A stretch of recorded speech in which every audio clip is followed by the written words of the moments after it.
bosannya. Bila nak rehat ni? Alamak, susahnya. Tak faham lah. Kalau lah ada lukisan ke, gambar ke, senang sikit nak faham. Mengantuknya. Sedapnya kalau dapat makan KFC. Adakah ini cabaran pembelajaran masa kini?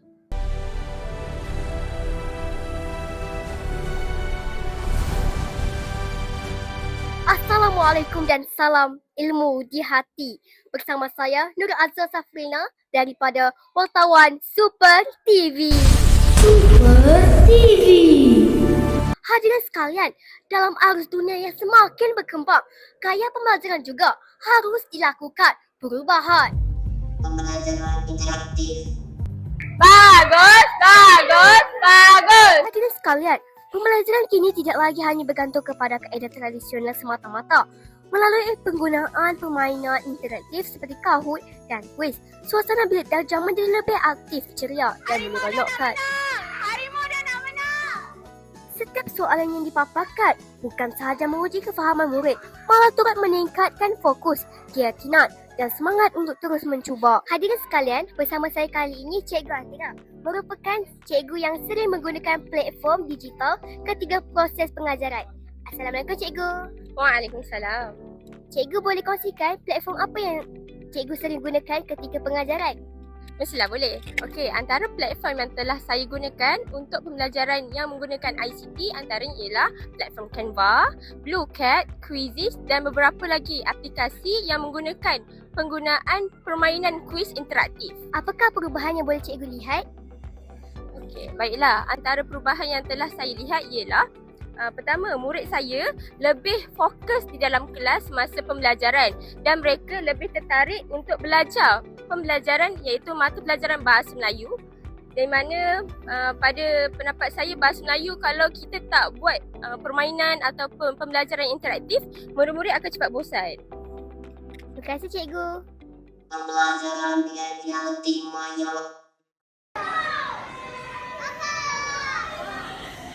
Hadirin sekalian, pembelajaran masa kini menjadi lebih menarik apabila murid dapat menereka ilmu melalui teknologi realiti maya atau VR. Melalui VR, murid bukan sahaja mendengar penerangan guru, malah dapat melihat, merasai dan mengalami sendiri suasana pembelajaran yang lebih dekat dengan dunia sebenar. Dalam mata pelajaran sains, konsep yang sukar dibayangkan dapat dilihat dengan lebih jelas. Dalam sejarah pula, murid seolah-olah dibawa merentas masa untuk memahami peristiwa lalu dengan lebih hidup. Superintahlah buku digital. Hadirin sekalian, aktiviti membaca pada masa kini tidak bergantung lagi kepada buku fizikal semata-mata. Perkembangan teknologi turut membuka ruang baru dalam usaha membudayakan amalan membaca dalam kalangan murid. Melalui platform Superlist, pelbagai bahan bacaan digital seperti buku cerita, buku teks dan bahan pembelajaran online dapat diakses dengan lebih mudah dan pantas.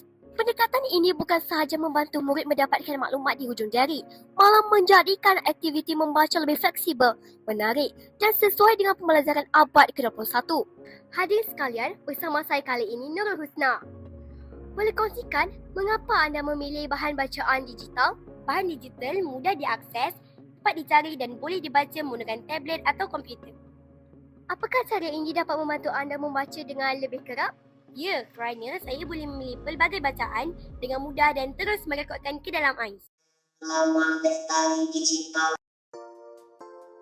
Hadirin sekalian, di sekolah ini juga terdapat sebuah laman digital yang boleh digunakan oleh murid-murid ketika waktu lapang, terutama pada waktu rehat. Pendekatan digital seperti ini bukan sahaja memudahkan proses pembelajaran, malah turut menyokong usaha mewujudkan persekitaran pembelajaran yang lebih lestari dan berdaya saing. Hadirin sekalian, dalam era teknologi yang berkembang pantas, evolusi pendidikan tidak boleh dipisahkan daripada pemerkasaan digital. Generasi hari ini bukan sekadar jelek teknologi, tetapi juga menilai dan menapis sumber dengan penuh integriti. Sekian daripada saya. Salam ilmu di hati.